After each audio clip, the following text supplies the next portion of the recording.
Je remercie le Seigneur d'être avec vous. C'est toujours une joie et un honneur de parler de nous. Parler de nous, c'est toujours assez compliqué parce qu'on n'a rien d'intéressant à dire. Mais parler de celui qui a fait que nous soyons là ce soir, que c'est bon. Que c'est bon. Amen. C'est lui qui fait que nous soyons réunis aussi nombreux. Vous n'êtes pas venus pour un homme. Vous n'êtes pas venus écouter quelqu'un. Un nom, ce n'est pas intéressant. Ce qui est intéressant, c'est sa présence au milieu. Amen.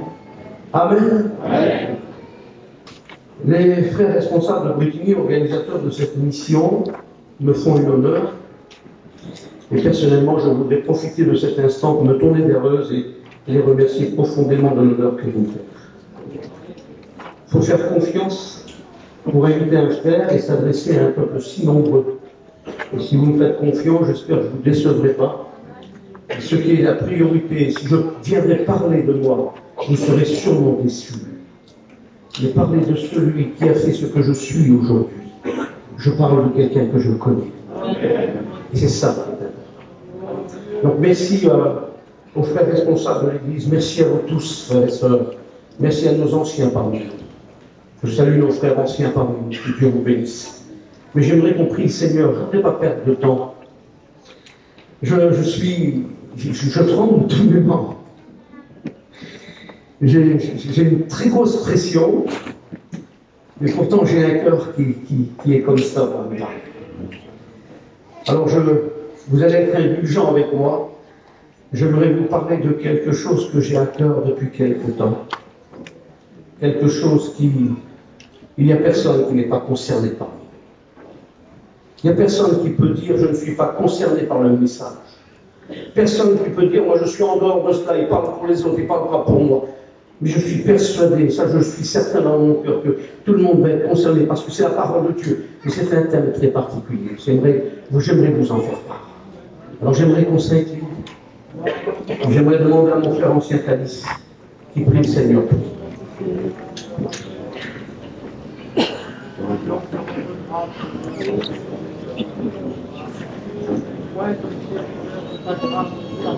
Adieu sur les toits.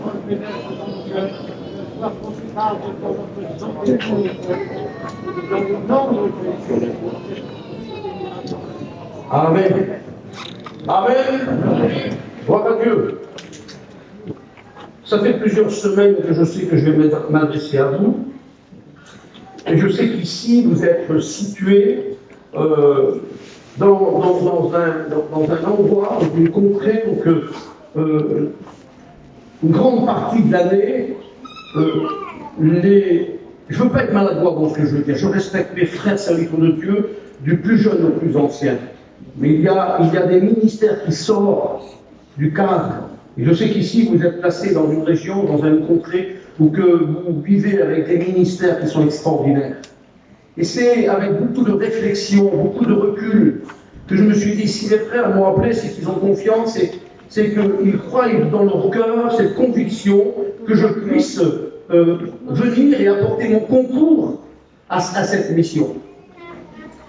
Et puis, comme tout serviteur de Dieu, on essaye de se creuser l'esprit, la tête, qu'est-ce que je pourrais dire, parce que mon but, j'aimerais tellement vous faire plaisir.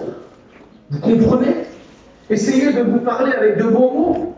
Essayez de vous être agréable dans cette soirée. Et que vous allez repartir et dire, ah, c'était bon, c'était agréable. Et puis, ça serait mon désir humain. Ça serait mon côté naturel qui voudrait faire comme cela, paraître comme quelqu'un qui est bien et qui est venu passer une bonne soirée et qui est venu flatter. Excusez-moi de l'expression. Mais au fond, moi-même, j'ai un autre combat. C'est le combat de la parole. C'est le combat de l'esprit. C'est ce combat qui me pousse à vous parler de sujets, de thèmes bien différents, qu'on peut-être beaucoup ne voudraient pas écouter parce qu'ils essayent de fuir. Ils essayent de se cacher devant leurs propres responsabilités. Et ce soir, j'en ai parlé à Patrick tout à l'heure. J'aimerais parler de nos responsabilités en tant que père, de nos responsabilités en tant que mère, les responsabilités qu'on a envers nos foyers, envers nos familles, envers nos enfants. J'aimerais vous amener devant une situation, devant un constat, que peut-être vous vivez, que vous avez jusqu'alors voulu fuir, que vous avez jamais voulu admettre, que vous vivez dans de telles situations, parce que vous en êtes au départ, excusez-moi l'expression, bien souvent la cause, parce qu'on a fui, parce qu'on n'a pas fait face, parce qu'on n'a pas constaté comme il aurait fallu le faire. Et depuis quelques jours, quelques semaines, j'ai ce combat à l'intérieur de moi, de ce message de nos responsabilités. Et pour faire l'introduction à ce message, j'aimerais introduire avec un verset qui est connu, qu'on chante dans le livre de Josué au chapitre 24 et verset 15. On est arrivé à ce moment-là au seuil de la vie de Josué. Josué sait qu'il va quitter, il va mourir. Il va quitter la terre. Josué a pris la succession d'un homme extraordinaire qui était Moïse. Une responsabilité qui va au-delà de ce qu'on peut penser. Il fallait avoir les épaules pour succéder à Moïse, pour conduire un peuple, pour le faire rentrer dans un pays que Moïse n'a pas pu rentrer.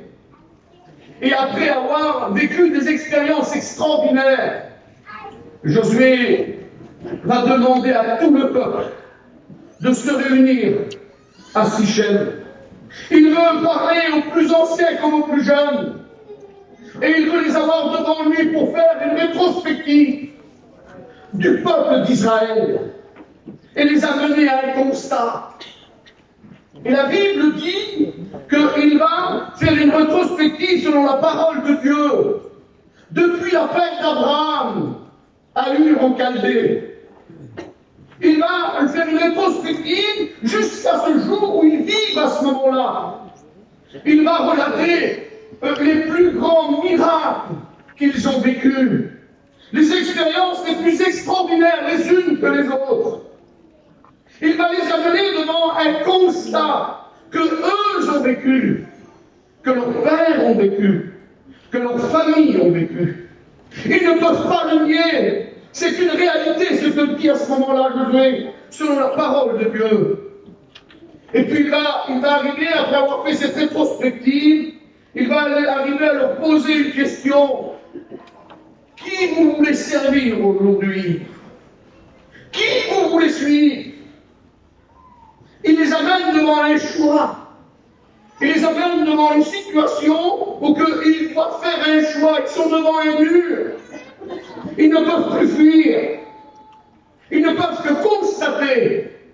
Et ce soir, j'aimerais, avec de simples mots, de simple langage, vous amener à un constat. Vous faire peut-être une rétrospective. Et je suis persuadé qu'à ce moment même, il y a dans le cœur de frères et de sœurs qui sont présents assis sous ce chapiteau. Il commence à y avoir une rétrospective de votre vie passée, de ce que vous avez vécu, de ce que Dieu a fait, de la main qu'il a posée sur vous, des bienfaits, des miracles extraordinaires, de ces bénédictions qu'il a accomplies sur vous, sur votre foyer, sur vos enfants, sur vos familles. Et je suis persuadé qu'à ce moment-là, Israël était dans un constat. Et que leur vie passait comme un film devant eux. Et Josué va dire aujourd'hui, qui vous voulez servir? Si vous ne trouvez pas bon de suivre l'Éternel, le Dieu qu'ont choisi vos pères, qu'ils ont servi fidèlement, mais vous êtes libres. Choisissez aujourd'hui qui vous voulez servir. Le Dieu de vos pères, qu'ils servirent au-delà du fleuve, ou le Dieu des Amoréens dans le pays duquel vous êtes entrés aujourd'hui. Et là, Josué, il ne parle plus au nom du peuple. Il ne parle plus au nom de ta tribu. Il ne parle pas au nom de ses responsabilités, mais il parle à son nom propre. Et à ce moment-là, Josué va s'afficher d'une manière extraordinaire. Au verset 15, il va dire, moi et ma maison, nous servirons l'Éternel. Quelle conviction profonde dans le cœur de Josué à ce moment-là. C'est pas simplement des mots. Il ne s'avance pas pour lui-même. Frères et sœurs, c'est facile de s'avancer pour soi-même. C'est facile de parler pour moi ce soir. Parler pour mon épouse, c'est tout autre chose. Parler pour mes enfants, c'est encore une autre chose. Mais Josué est affirmatif. Et quand il parle de sa maison, ça englobe son foyer, ça englobe son épouse, et ça englobe ses enfants. Et là, il affirme, devant une multitude de peuples, que lui et sa maison, ils serviront l'Éternel. Et j'aimerais vous amener à cette responsabilité, à ce constat, à cette réalité. Aujourd'hui, qui vous voulez servir? Est-ce que vous êtes capable ce soir, frères et sœurs, de vous afficher et de dire au nom peut-être de votre épouse, au nom de notre mari, au nom de nos propres enfants qui vivent sur notre toit, est-ce que vous êtes capable de dire, moi, je veux servir, moi et ma maison, je veux servir l'Éternel. C'est une responsabilité importante. Ce n'est pas des mots simplement qui sont futiles, des mots qui passent. Mais on doit peser nos responsabilités et nos mots, parce que c'est important. Et Josué, à ce moment-là, est capable de le dire. J'aimerais vous dire une chose, frères et sœurs. Parler pour soi-même, c'est facile. Parce que je sais ce que j'ai dans mon cœur. Je connais mes pensées. Je connais mes capacités. Je sais ce que je suis capable. Je sais là où que mes limites s'arrêtent. Mais je vais aller loin dans ce que je vais dire. Parler de mon épouse, si même ça fait plus de 32 ans qu'on est ensemble, je ne connais pas l'intimité de son cœur. Comprenez dans ce que je veux dire. C'est beaucoup plus difficile. Est-ce que je peux m'afficher pour elle? Maintenant, parler pour mes enfants, c'est encore une autre responsabilité. Est-ce que je peux m'afficher pour eux? Et est-ce que je peux dire tout haut ce soir devant vous, une multitude de personnes, moi et ma maison, nous servirons l'Éternel? Peut-être que je suis peut-être avec un point d'interrogation. Est-ce que mes mots ne sont pas trop forts? Est-ce que je suis capable de dire, d'aller jusqu'à là? Est-ce que je n'engage pas des responsabilités qui me dépassent? J'aimerais que vous vous ramenez à cette réflexion à l'intérieur de vous-même. Est-ce que vous êtes capable de le dire? Tel que Josué l'a dit, à ce moment-là, moi et ma maison, nous servirons l'Éternel.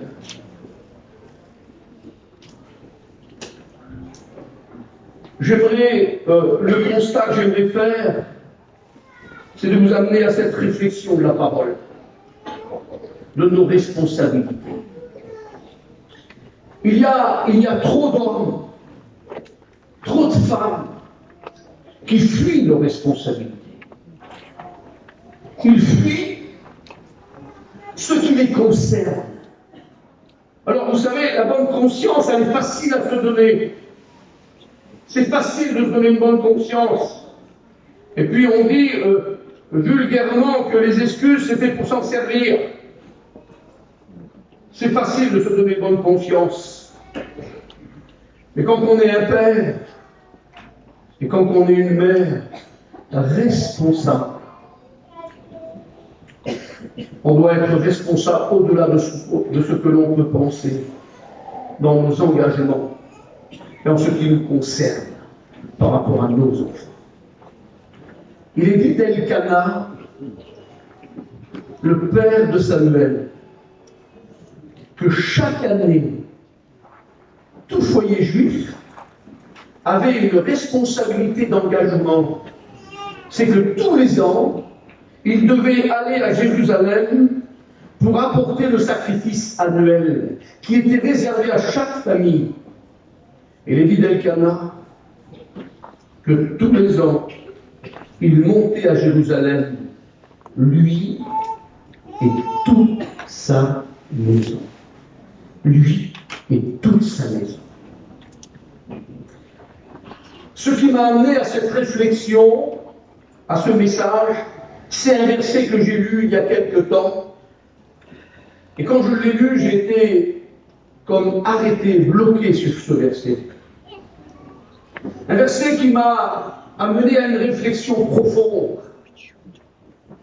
à un examen personnel.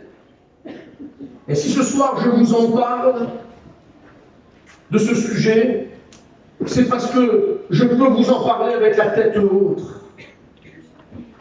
Vous ne me connaissez peut-être pas intimement dans la majeure partie d'ici présents. Les frères serviteurs me connaissent. Et ceux qui vivent avec moi me connaissent très bien. Vous ne savez pas comment est fait composé mon foyer, et vous ne savez pas combien d'enfants et comment ils sont aujourd'hui. Je vais vous dire tout cela. Et je parle librement, parce que c'est un combat que moi et mon épouse, on a vaincu. J'ai 3 enfants. J'ai une fille qui est l'aînée, et j'ai 2 garçons. Je vous le dis avec toute l'honnêteté de mon cœur. Si j'aurais un de mes enfants qui ne serait pas chrétien, converti, engagé, je ne prêcherais pas ce message.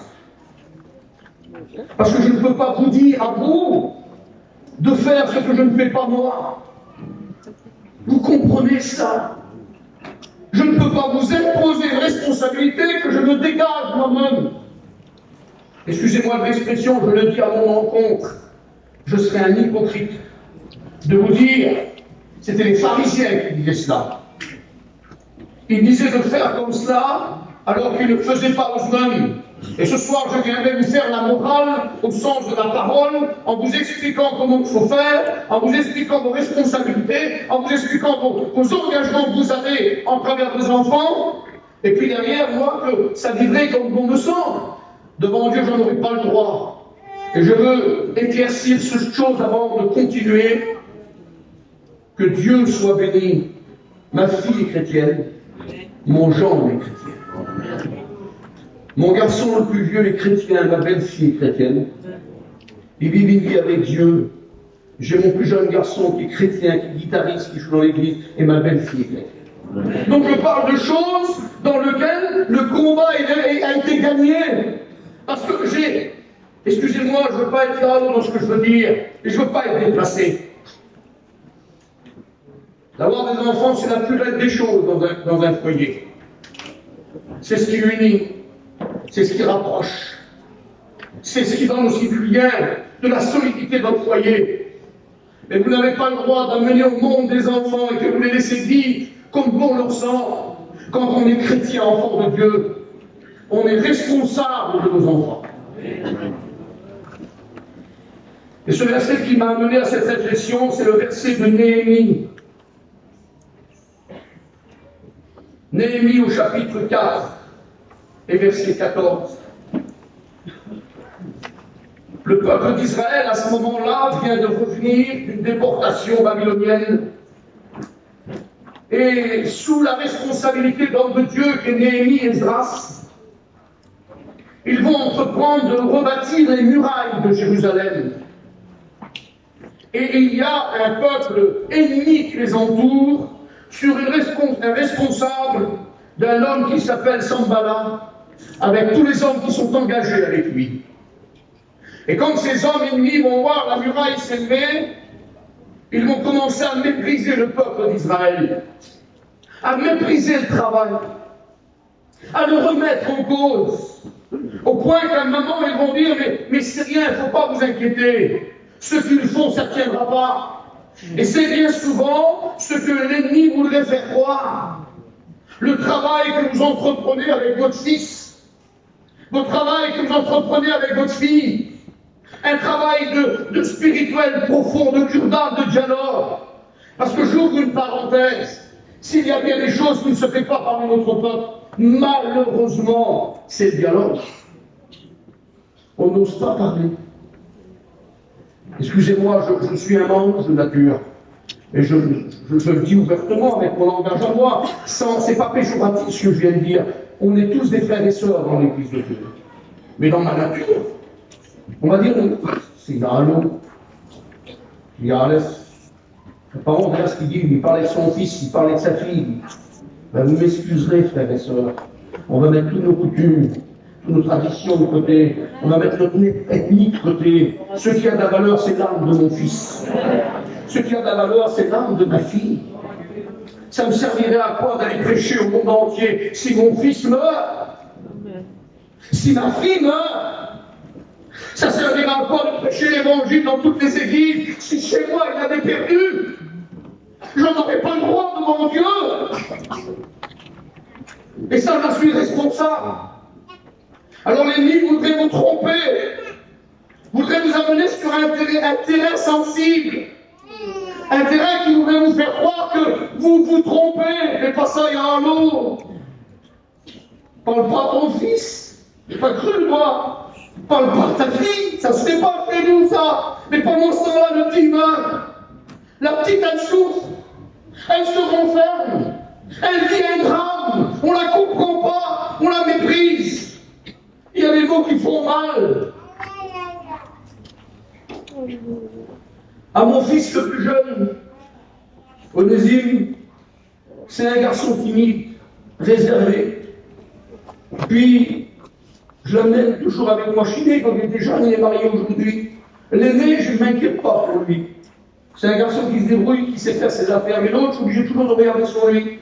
Et quand il était jeune, il avait 11 ans, 12 ans, 13 ans, on a toujours été avec lui à chiner. Et j'en ai avec moi, et puis, je sais pas, c'est un petit qui est comme ça, il a la tête en l'air. On lui parle de quelque chose, il dit toujours oui, mais ça rentre d'un oreille, ça sort de l'autre. Et Onésime, je l'ai envoyé, il allait prendre quelque chose dans le camion. Il revenait, et puis il était là, on regardait, il avait rien dans les mains. Je lui ai dit, tu ne vas pas ramener? Je ne me rappelle pas ce que tu m'as dit. C'est terrible. Sauf que c'est comme si une fois, ça va, mais c'est régulièrement. Et puis moi, dans mon impulsivité, en travers mon fils, parce que je suis un garçon très patient, je lui disais, mais, mon petit, mais t'as pas honte? Tu vas arriver à quoi? Excusez-moi du mot, t'es un bon rien, petit. Toute ta vie, tu n'y arriveras pas. Toute ta vie, tu ne réussiras pas. T'es un bon rien. Et puis tu resteras toujours comme ça. Puis je m'énervais avec lui. Parce que c'était continuellement. Et puis un jour, je l'ai dit d'une manière différente. Je l'ai dit d'une manière où il a compris l'impact que ça a eu à ce moment-là. Et puis il n'a pas dit un mot. Et quand on est rentré, il a été trouvé son épouse, puis il a pleuré. Il a dit, maman, il a raison, tata. Je suis un bon rien, je reste un bon rien toute ma vie. Puis elle a dit, garçon, t'as compris ce que tu dis? Mais il m'a dit, tata me l'a dit. C'est que c'est vrai. Elle est venue à moi. Elle dit, chez moi, elle dit, on est au petit aujourd'hui. Ah oui, puis je vais l'habitude. Tu as dit que c'était un bon rien. Et j'ai dit, non, j'ai dit, c'est impossible de faire quelque chose avec lui. On lui dit le petit, qu'il l'a pris au sérieux, et puis il n'est pas bien. Et j'ai compris à ce moment-là, quand il a dit, si mon père me dit, c'est que c'est vrai. J'ai compris à ce moment-là l'erreur que j'étais en train de faire. Alors que lui, ce qu'il avait besoin, ça se fait peut-être pas chez nous. Il avait besoin de le prendre par le bras. Il avait besoin de la main d'un père. Il avait besoin de l'épaule d'un père. Il avait besoin d'une éducation. Il n'avait pas besoin que je le méprise.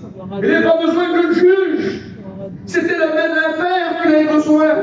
Et j'ai compris à ce moment-là que je faisais fausse route. Et que j'étais en train de faire du mal à mon garçon. J'étais en train de le détruire au fond de lui-même. Parce qu'il partait avec un esprit négatif.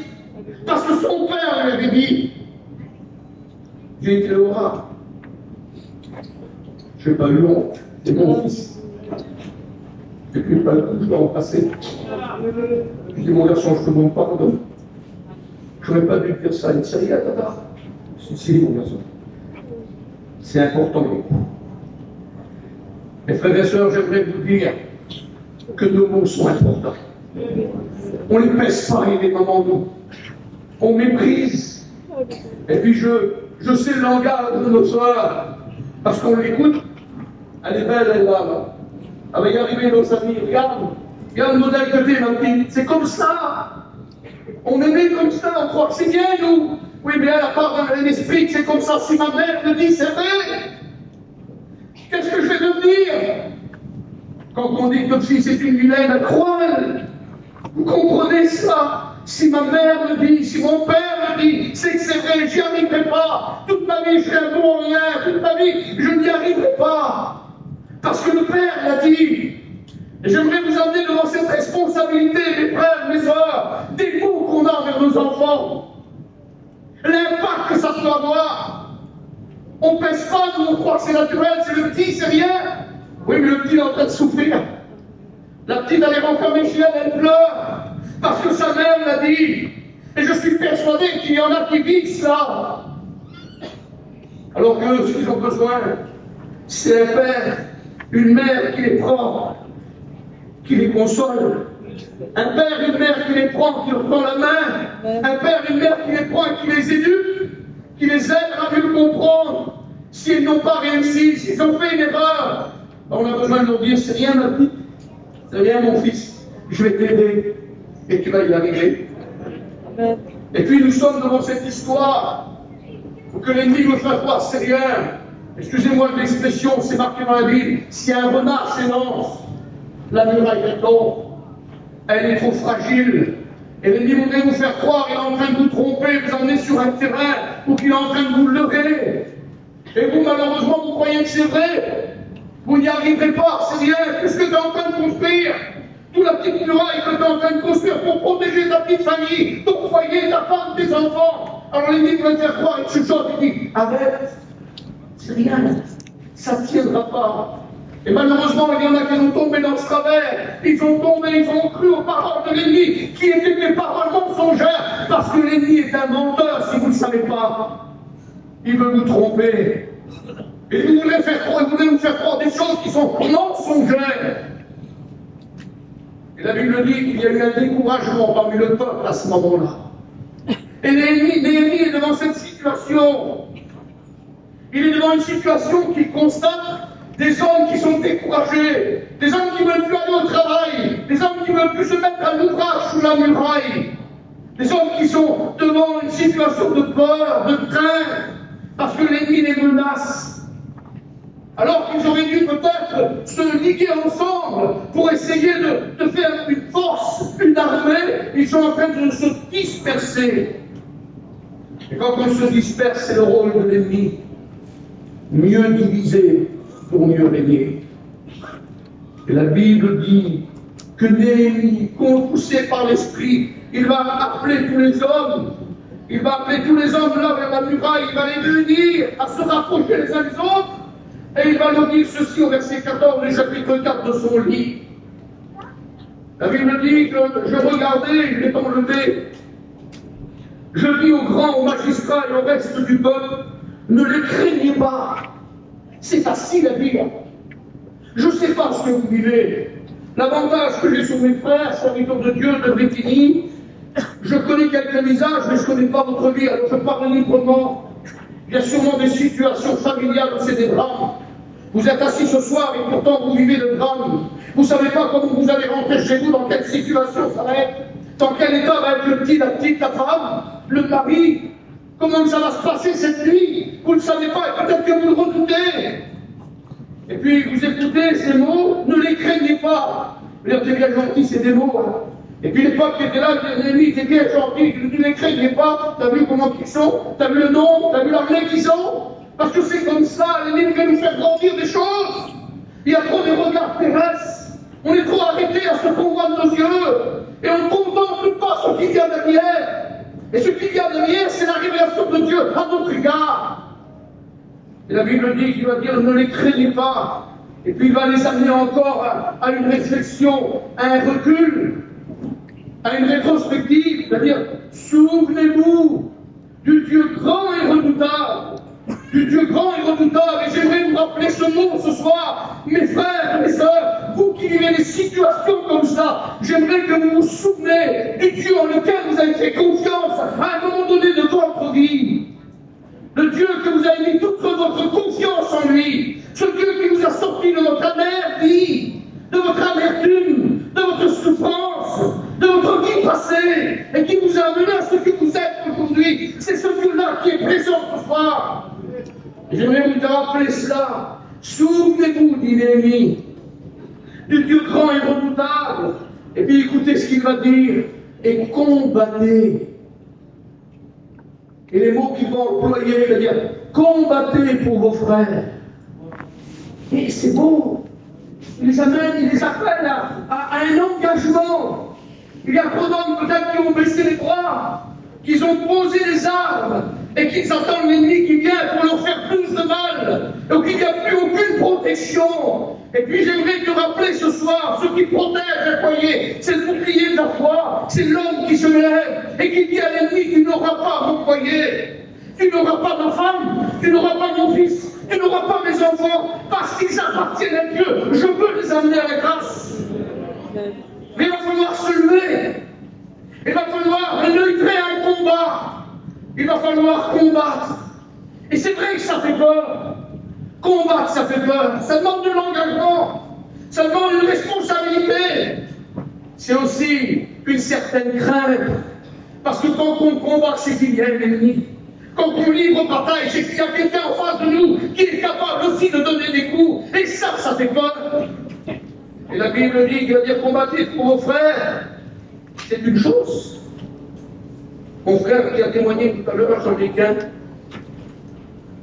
et combattre pour lui, vous comprenez, je donnerai ma vie, il n'y a pas de souci pour ça. C'est mon frère. Mais maintenant, ce n'est pas mon fils. C'est pas ma fille. C'est différent. Vous comprenez ça? C'est différent. J'aime mon frère, mais mon fils, c'est autre chose, excusez-moi. C'est une hiérarchie différente. Alors l'ennemi va les amener dans sans réflexion. Il veut vraiment toucher le cœur. Il veut les responsabiliser. Il veut réellement de l'engagement de leur part. Et qui mieux les responsabiliser en les engageant à combattre pour leur foyer. Alors il va dire, combattez pour vos fils. Et ça, ce combat-là, c'est le combat d'un père. Vous comprenez? Je ne vais pas demander à tout le monde, moi, de venir combattre pour mon fils.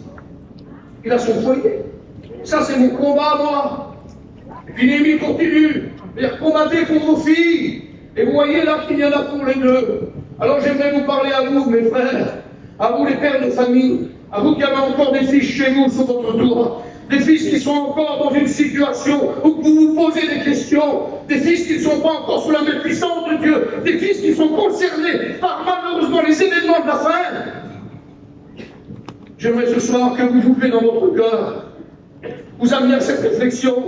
Et si mon intervention permettrait de permettre qu'il y a des hommes qui prennent en considération, des hommes qui arrivent à cette réflexion, de ce constat de dire je ne peux plus continuer comme ça, il y a trop longtemps que je n'ai pas combattu. Parce que, il faut le dire, il y en a qui non seulement ont baissé les bras, il y en a non seulement ont posé les armes, mais ça va encore au-delà de cela, il y en a qui ont fui le champ de bataille. Et on appelle ça des déserteurs. Alors c'est vrai que ça va faire mal dans le cœur de certains, mais malheureusement, il y a des pères de famille, c'est des déserteurs. Ils ont fui le champ de bataille, ils ont laissé leurs fils à la merci de l'ennemi. Ils ont laissé leurs fils sur le champ de bataille où que l'ennemi faisait rage. Et vous pouvez pleurer, vous pouvez vous lamenter, mais vous n'avez pas été à la hauteur pour les protéger à un moment donné. Et le combat, vous ne l'avez pas mené, vous l'avez fui. Combattez pour vos filles. Et là, je me tourne vers mes sœurs. Mes sœurs, soyez honnêtes, comme je sais que vous l'êtes. Quel combat vous avez mené pour vos filles jusqu'à aujourd'hui? Quel combat vous avez livré pour protéger vos filles? Est-ce que vous vous êtes levé contre l'ennemi quand l'ennemi voulait venir s'accaparer d'eux? Est-ce que vous êtes levé en disant tu ne toucheras pas ma fille? Il est interdit parce qu'elle est sous ma protection. C'est moi qui se lèvera. Quels sont les conseils que vous leur avez donnés? Quel est le langage que vous leur avez appris? De la manière de parler, de se comporter, d'agir. On est les hommes les plus vaillants au monde pour apprendre nos enfants à travailler, à gagner leur vie. Vous êtes les femmes les plus vaillantes du monde pour apprendre vos filles à nettoyer, à ranger, à être propre. Ça, il n'y a rien à vous dire, il n'y a rien à vous apprendre. Et je suis loin de vous faire la morale à ce sujet-là. Mais est-ce qu'il en est de bonne par rapport à la spiritualité de votre fille, à la vie spirituelle de vos garçons, devant vos responsabilités? C'est vos responsabilités.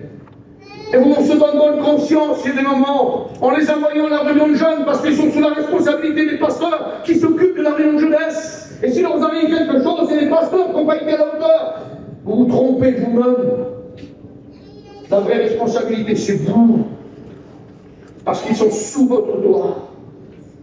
Quel est l'exemple que vous avez donné? Parce qu'on peut se poser la question en disant, mais quel est le combat que je dois livrer? Quel est le combat que je dois livrer? Alors posez-vous la question, quel est l'exemple que vous avez donné à votre fils? Quel est l'exemple que vous avez donné à votre fille? Quel est le langage que vous avez eu avec votre époux? Et puis après, la petite, quand elle se marie, elle a un langage déplacé avec son mari, ça crée des histoires dans les familles, dans les foyers. On le vit régulièrement. Je suis confronté. Il y a encore 2 jours de ça, j'ai été confronté à des situations comme ça, des drames dans les familles, des séparations, des beaux-parents qui s'en mêlent, où ça va jusqu'à malheureusement des grosses histoires. Parce qu'à la base, la petite, elle est bien gentille, mais excusez-moi de l'expression, elle a suivi l'exemple de la mère. Et elle a cru qu'elle pouvait faire ça avec son mari aussi. Et quand on analyse l'histoire comme je l'ai analysée, la petite, elle a voulu prendre son mari pour rien. Elle l'a méprisé devant tout le monde, au bord d'un feu pour une criade. Elle est venue là, elle a méprisé son mari. Elle l'a pris, elle l'a anéanti pour rien. Et le mari a mis l'orgueil. Et malheureusement, il a fait ce qu'il ne fallait pas faire. Et là, il y avait le beau-père. Vous imaginez les conséquences. Oui, mais quand on analyse et quand on parle avec la fille, la petite, comment ça se fait que tu as fait ça? Regarde aujourd'hui. Ah oui, mais moi, ma mère l'a fait avec mon père. Vous voyez jusqu'à où ça va? L'exemple qu'elle a eu, excusez-moi de l'expression, mais je vous parle de choses que l'on vit aujourd'hui. Il y a des drames. Sauf que là, dans ce foyer-là, il y a un petit bébé. Aujourd'hui, il y a l'homme et la femme qui sont séparés parce qu'il n'y a pas eu d'accord. Et puis malheureusement, la belle-mère, elle est venue, la mère de la fille, et puis elle s'en est mêlée. Et plutôt de jouer le jeu, de reprendre sa fille en disant, ma fille, t'as parlé comment à ton mari là? T'as pas honte devant tout le monde, t'as quelque chose à lui dire, tu le montes dans ta caravane, tu parles avec lui, tu lui dis quelque chose, mais je t'interdis de parler comme ça. Elle est venue, qu'elle a crié au secours, parce qu'il a voulu lever la main sur la petite, et puis elle a donné raison à sa fille. Et voyez un peu les engrenages, alors quel combat on mène à ce moment-là. Quel est l'exemple? Quand on dit à son mari, il est beau, regarde, il est vaillant lui. Voyez l'exemple qu'on laisse à nos enfants? Quand on dit sur sa femme, regarde, elle est propre, elle est belle, regarde comment ça fait. Et vous croyez que les garçons ne vivent pas ça? Vous croyez que ça n'a pas eu d'impact? Quel combat on a mené? Et puis malheureusement, il y a ceux qui ont continuellement, malheureusement, baissé les bras et déserté. Et puis ils ont laissé les enfants vivre comme ils le voulaient. Et puis aujourd'hui, vous pleurez. Vous me trouvez les pasteurs. Il y a mon petit, il est perdu. Mon petit rentre à des oreilles nues, je ne sais plus comment faire. Oui, mais mon frère, le premier fautif, c'est qui? C'est le pasteur? Le premier fautif, c'est vous. Vous m'excuserez ce soir, mais j'ai sur mon cœur. Quand je dis c'est vous, c'est moi. C'est nous les responsables. Est-ce qu'on a pris nos enfants et qu'on leur a parlé? Quel exemple qu'on a donné pour eux? Quel exemple qu'on leur a laissé? Quel est le témoin qu'on a été à ce moment-là? Alors j'aimerais conclure avec un mot, un verset. Normalement, j'avais pris 2 histoires, 2 foyers différents. Mais je pense que je serai trop long et puis je ne veux pas être trop long. Il faut simplement dire ce qu'on croit être juste. Et au moment que l'Esprit, je pense que nous met à cœur, ça suffit. Le reste, c'est l'Esprit qui le fera. La Bible nous parle d'une histoire extraordinaire. Dans l'évangile de Jean, au chapitre 4, la Bible dit qu'à Capernaum, il y a un homme, c'est un centenier du roi. Il a un problème chez lui. Il a son fils qui est malade. Son fils qui est malade. Il a dû essayer maintes fois à faire tout ce qu'il fallait, mais c'est son fils. Et comme il n'y a pas de résultat, il est capable de remuer ciel et terre. Et la Bible dit qu'il va apprendre que Jésus est monté de la Judée en Galilée. Alors il va entreprendre de Capernaum un voyage pour aller en direction de Nazareth. Parce qu'il veut rencontrer celui qui se dit fils de Dieu. Et celui qui a été capable de changer l'eau en vin. Celui qui a été capable d'ouvrir les yeux des aveugles. Celui qui a été capable de ressusciter les morts. Celui qui a été capable de purifier les lépreux. Celui qui a été capable de dire à la mer, silence, tais-toi. Il veut le voir. Pour lui, c'est sa dernière espoir. C'est réellement, pour lui, la bouée de secours, de sauvetage. Et la Bible dit qu'il va arriver devant Jésus. Puis il va dire à Jésus, Maître, chez moi, j'ai mon fils qui est en train de mourir. Et là, c'est au sens naturel qu'il parle. Son fils est réellement en train de mourir chez lui. Si tu pourrais venir avec moi, prier pour lui, il serait sûrement guéri. Et la Bible dit que Jésus, après avoir eu un dialogue, il va dire à cet homme, va, ton fils vit. Il n'a rien dit d'autre. Va, ton fils vit. Et la Bible dit que cet homme crut en la parole de Jésus. Il repartit. Ça lui avait suffi. Je ne sais pas ce qu'il vous faut pour vous suffire, pour vous apporter cette confiance, cette foi qui peut s'illuminer dans votre cœur, cette sérénité qui est capable ce soir de vous lever et de vous dire c'est fini. L'ennemi m'a voulu me tromper. L'ennemi a voulu me faire croire qu'il n'y a plus d'espoir. L'ennemi jusqu'alors, ça a été un leurre qui m'a amené sur un terrain du mensonge et qu'il n'y avait plus d'espoir pour ma fille, il n'y avait plus d'espoir pour mon fils. Mais ce soir, j'aimerais que tu comprennes que la parole de Dieu est là pour réellement ouvrir tes yeux et qu'il y a toujours de l'espoir, quelles que soient les situations. Et la Bible dit qu'il crut en la parole et il retourna chez lui. Et quand il retourne chez lui, ça demande du temps, des heures. Parce que la Bible dit qu'à un moment donné, il va voir ses serviteurs venir.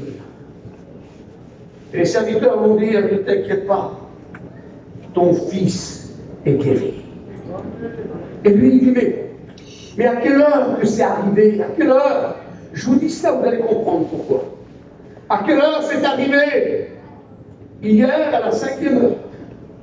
Et la Bible dit qu'il se souvient que c'est à ce moment-là précis que Jésus lui avait dit, va, ton fils vit. Alors cet homme rentre chez lui. Et quel rapport qu'il a fait? Quel est le témoignage qu'il a apporté? Plus que la Bible dit qu'il crut lui et toute sa maison. Cela veut dire qu'il a été un témoin, juste à travers une seule parole, va et ton fils vit. Il a vu le miracle de son fils. Et le témoignage, le rapport qu'il a fait que sa femme, sa maison, sa petite famille s'est convertie et se sont tournés vers Jésus. Quel est le témoignage, le rapport que vous faites quand vous rentrez chez vous après une réunion? Quel est le langage que vous avez entre vous, entre mari et femme? Quel est le rapport que vous faites de la réunion? Il était bien gentil, mais alors qu'est-ce qu'il a prêché longtemps? L'autre, il ne savait pas chanter. Et puis le serviteur était trop dur. Et puis c'était trop long, j'en avais marre, j'en pouvais plus, j'avais trop chaud, j'avais trop froid, j'étais mal assis. Parce que c'est comme ça, bien souvent, on connaît le langage. Ah, j'irai plus la prochaine fois, j'irai 15 jours par semaine, et puis c'est tout. Regarde à quelle heure qu'on vient, on ne peut pas manger à l'heure. Vous croyez que les enfants le n'écoutent pas ça? Vous croyez qu'ils ne s'en rendent pas compte? Et si c'est le rapport qu'on fait, des moments qu'on vit dans l'intimité spirituelle entre frères et sœurs, dans la présence de Dieu, dans la réunion, qu'est-ce qu'ils vont dire? Il va mentir à la réunion, ah je ne vois pas mon père, c'est chez notre roi. J'ai des affaires à faire. Vous comprenez? Quelle soif qu'on donne à nos enfants, quel désir qu'on donne. La Bible dit que le rapport qu'il a fait, lui et toute sa famille s'est converti. Voilà, frères et sœurs, le message que je voulais vous faire passer. Parce qu'il y a trop de femmes, trop d'hommes, trop de pères de famille, trop de mères de famille. Ils fuient leurs responsabilités. Le pasteur s'en occupera. Non, vous n'en avez pas le droit. N'oubliez jamais que les premiers témoins que les enfants ont, c'est le père et c'est la mère. Quel langage on a, quel comportement on a, quel dialogue on a entre eux. Est-ce qu'on a une intimité et quel combat qu'on livre pour eux? Il y a trop de parents qui ont fui et qui ont laissé l'ennemi se saisir de leurs enfants. Et puis malheureusement, ils sont devenus ce qu'ils sont devenus aujourd'hui. Mais si vous souffrez, posez-vous la question, quel combat avez-vous livré pour les protéger à ce moment-là? Est-ce que vous êtes levé en disant non, non à l'ennemi, tu ne le sauras pas. Ils sont sous ma protection et je les amènerai à Dieu. Quelle souffrance de savoir que son fils, si le maître revient, il est perdu. Et là, je sais que je vais mettre le couteau dans la plaie pour certains. Quelle souffrance que tu auras, ma soeur, de savoir aujourd'hui que toi, tu es là, mais que ta fille, si le maître revient, elle est perdue. Et qu'est-ce que tu auras fait pour cela? Quel combat auras-tu mené pour cela? Alors j'aimerais qu'on ferme les yeux maintenant. Et j'aimerais qu'on prie. C'est pas le temps qui a d'importance. 10 minutes, un quart d'heure, une demi-heure, c'est pas important. Ce qui est important, c'est que vous avez compris le message. L'importance de votre responsabilité. Quel engagement vous avez eu pour vos fils et vos filles jusqu'à aujourd'hui? Quel a été le constat que vous avez fait jusqu'à aujourd'hui?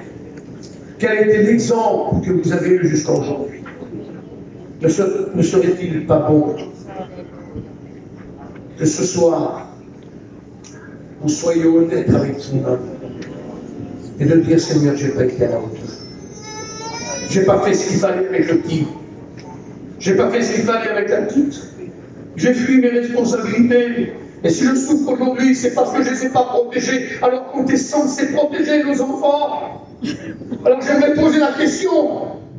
Est-ce que vous êtes concernés ce soir par de telles paroles? Est-ce que vous êtes concernés par vos fils parce que vous ne les avez pas protégés?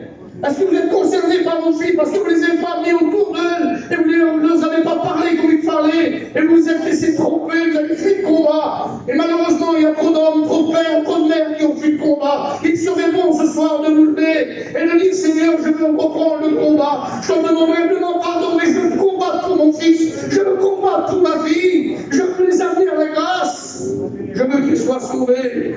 Alors si les frères me le permettent, j'aimerais poser la question et vous appeler à cette réflexion. Y aurait-il des pères qui voudraient prendre en considération cela et avec une grande simplicité et une honnêteté au fond de vous-même, de vous lever de votre place et je prierai pour vous en disant, Seigneur, je n'ai pas fait ce qu'il faut. J'en demande pardon. Je suis touché au fond de mon cœur. Mais soyez honnêtes. Si vous n'avez pas fait ce qu'il faut pour vos fils, levez-vous, on va prier pour vous. Si vous ne les avez pas protégés, si vous ne les avez pas combattu le combat pour eux, et que vous avez fui en disant, ben, ils verront bien plus tard, vous avez fait une erreur, et si vous souffrez aujourd'hui, vous pouvez vous en prendre qu'à vous-même. Alors que vous avez dû être protégés, alors levez-vous, on va prier le Seigneur. J'aimerais poser la question à mes soeurs, vous avez fait quoi pour vos filles? Est-ce que vous êtes levés contre le diable quand il est venu pour essayer d'en les prendre et puis éviter qu'ils soient perdus? Alors si vous ne l'avez pas fait, levez-vous. On va prier le Seigneur. Si vous êtes concernés, levez-vous, mes soeurs. Soyez honnêtes. Parce qu'ils ont besoin de vous aujourd'hui. Tout n'est pas perdu. Avec le maître, il n'est jamais trop tard. Vous pouvez rentrer chez vous ce soir, demain, et rattraper le temps perdu. Parlez avec votre fille, parlez avec votre fils, même si ça paraît à l'autre, s'il est déplacé. Vous n'avez pas le droit de croire à cela. Vous êtes responsable. Et vous devez protéger. Que Dieu soit béni. Tout le monde, tu viens prier, s'il te plaît. Dieu vous bénisse. Merci.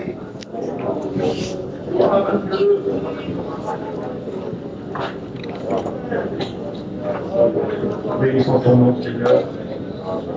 Vous êtes honnête devant Dieu ce soir. Moi-même, concerné par sa parole, ce soir, Seigneur. Et vous êtes de demander pardon si tu n'es pas à la hauteur. Mais laissez écrire ta parole, ce soir, Seigneur, pour nous en le vouloir de le faire, Seigneur, de combattre, Seigneur, d'aller de l'avant. Il y a encore le moyen ce soir, Seigneur, de sauver nos familles. Merci pour cette bonne réunion ce soir. Merci pour le mot de Dieu. Merci pour chacun d'entre nous qui ont participé à la réunion ce soir. Seigneur, c'est un bienfait d'être là. Ce que tu veux, c'est notre bien, Seigneur. Oui, Seigneur, nous voulons récupérer nos familles. Nous voulons récupérer nos enfants, Seigneur. Nous voulons anéantir le diable, Seigneur. Nous sommes une mauvaise pensée. Et de nous faire croire qu'il n'y a pas de moyens, mais nous voulons le prendre par la foi ce soir. Alors, écoute tes mains. Donne-nous les moyens, Seigneur. Ranimons le vouloir et le faire, Seigneur. Je bénis ton nom pour ça. Merci pour la parole de Dieu ce soir. Merci pour ces bonnes décisions qui va y avoir dans les cœurs. Merci, Jésus. Amen. Amen. Merci à Dieu pour la bonne réunion ce soir. Hein.